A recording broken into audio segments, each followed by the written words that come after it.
706 delegati, nei congressi federali ci si ferma a 500 e 84 pullman in partenza da tutto il Veneto. Il record precedente era di 43 per un raduno a Pontida. Il congresso nazionale della Liga Veneta Lega Nord Padania di domenica, in fiera a Verona, si annuncia come il più partecipato nella storia del movimento, chiamato a ricambiare i vertici a partire dal nuovo segretario.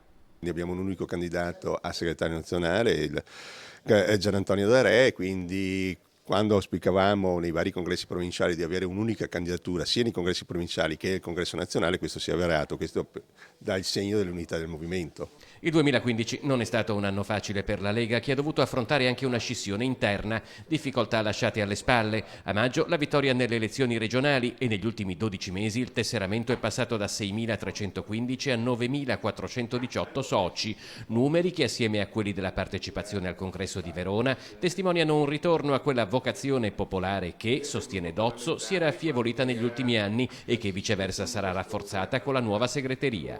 Si ritornerà a quello che è sempre stata la Liga Veneta, un movimento di popolo, un movimento dove contano anche la meritocrazia.